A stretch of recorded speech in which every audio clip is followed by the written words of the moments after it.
O livro de Mórmon, segundo Nefe, capítulo 2. A redenção vem-nos por intermédio do Santo Messias.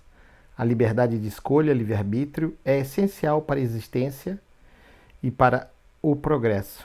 Adão caiu para que os homens existissem. Os homens são livres para escolher a liberdade e a vida eterna. Aproximadamente 588, 570 AC.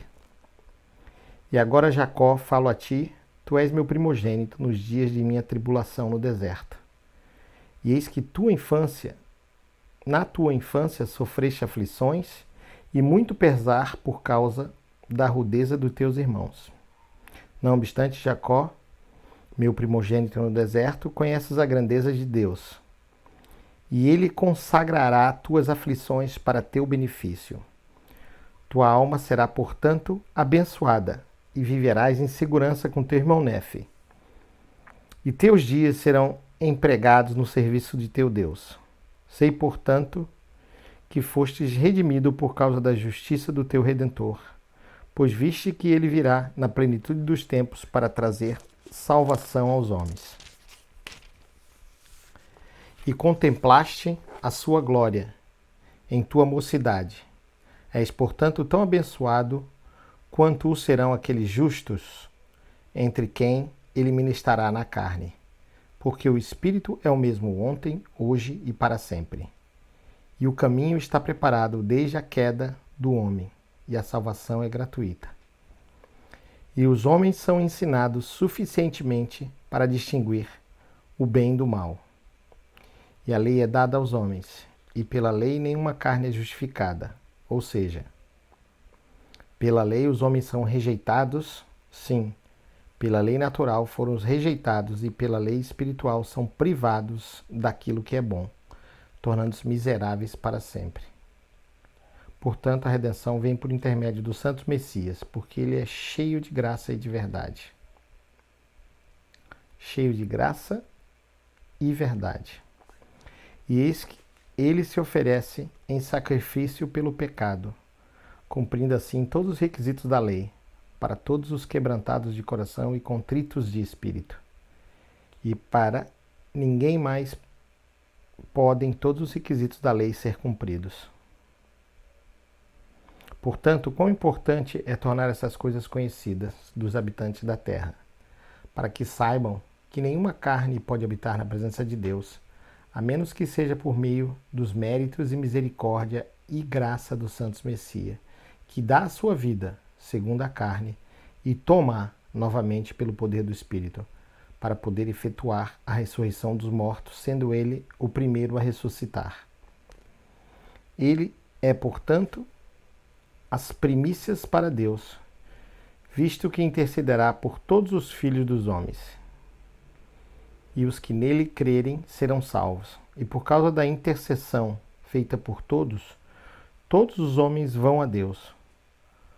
Portanto, se acharão em sua presença, para serem julgados por ele, de acordo com a verdade e a santidade que estão nele. Por conseguinte, todos os requisitos da lei, dada pelo santo, para aplicação do castigo estipulado na lei, castigo esse que está em oposição à lei estipulada para a felicidade, para cumprir os propósitos da expiação.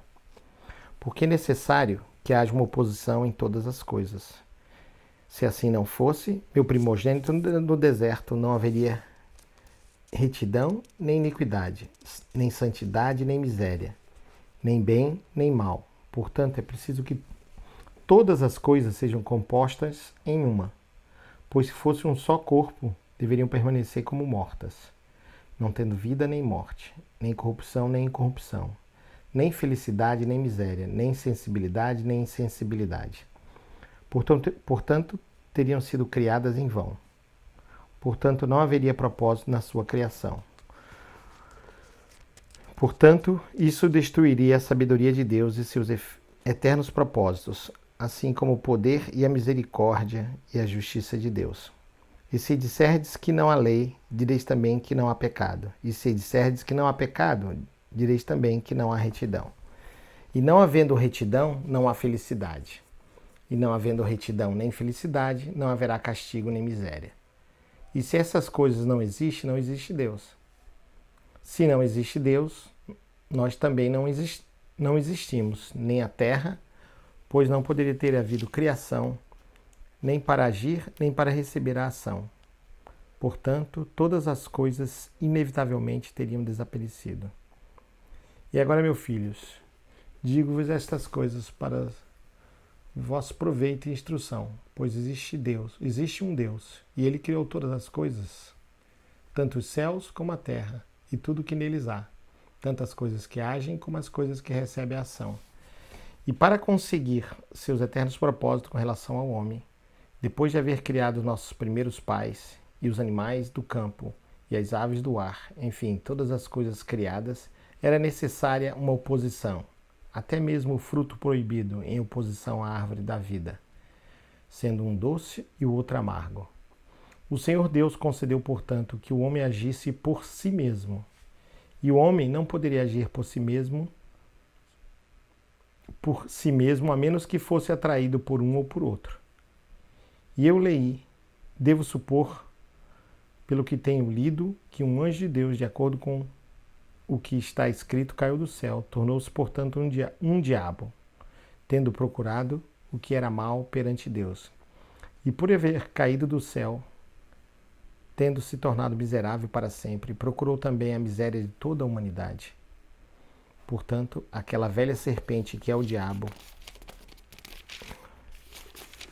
o pai de todas as mentiras, disse a Eva: come do fruto proibido e não morrerás, mas serás como Deus, conhecendo o bem e o mal. E depois de Adão e Eva haverem comido do fruto proibido, foram expulsos do jardim do Éden para cultivar a terra. E tiveram filhos, sim, a família de toda a terra. E os dias dos filhos dos homens foram prolongados, de acordo com a vontade de Deus, para que se arrependessem enquanto estivessem na carne. Portanto, o seu estado se tornou um estado de provação, e o seu tempo foi prolongado, de acordo com os mandamentos dados pelo Senhor Deus aos filhos dos homens. Pois Ele ordenou que todos os homens se arrependessem, pois mostrou a todos que estavam perdidos por causa da transgressão de seus pais.